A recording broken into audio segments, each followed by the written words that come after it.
नमस्कार साथियों, मेरा नाम नितिन खन्ना है और मेरे चैनल पे आपका स्वागत है।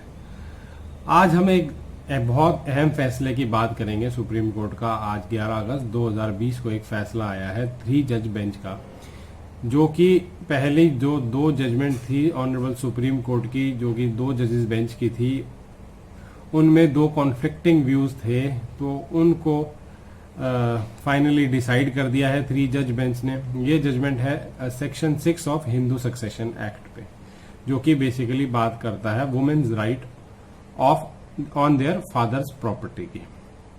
यही जजमेंट के बारे में आज हम बात करेंगे। उससे पहले अगर आपको मेरे वीडियोस पसंद आ रहे हैं तो आप मेरे वीडियोस को लाइक करिए, शेयर कीजिए और मेरे चैनल को सब्सक्राइब कीजिए।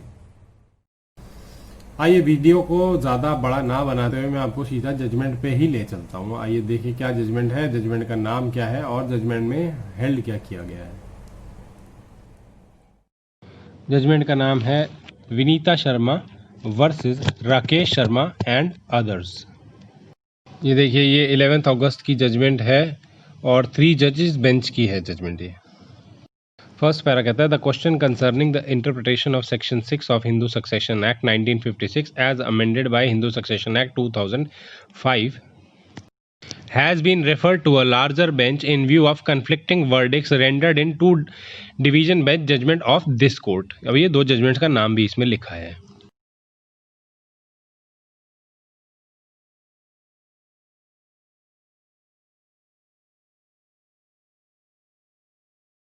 तो कोर्ट ने पैरा 129 में फाइनली आंसर किया रेफरेंस को कि जो प्रोविजन है section 6 of Hindu succession act के, वो डॉटर पे भी सेम स्टेटस को पार्टनर का देते हैं, चाहे वो अमेंडमेंट से पहले पैदा हुई हो चाहे बाद में पैदा हुई हो।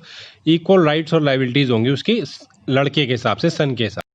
सेकंड कहता है the rights can be claimed by the daughter born earlier with effect from 9/9/2005 with savings as provided in section 6(1) as to the disposition or alienation, partition or testamentary disposition which had taken place before 20th day of December 2004. Third कहता है since the right in co-partnery is by birth, it is not necessary that father co-partner should be living as on 9/9/2005. Fourth कहता है the provisions of substituted section 6 are required to be given full effect, notwithstanding that a preliminary decree has been passed. The daughters are to be given share in co-partnery equal to that of a son in pending proceedings for final decree or in an appeal.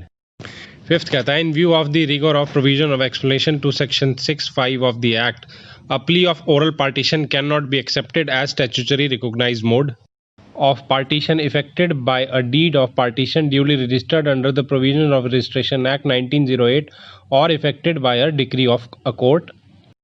However, in exceptional cases where plea of oral partition is supported by public documents and partition is finally evinced in the same manner as if it is had been effected by a decree of a court, it may be accepted. A plea of partition based on oral evidence alone cannot be accepted and had to be rejected outrightly. तो इस हिसाब से oral plea of previous oral partition जो है वो नहीं चलेगी अब।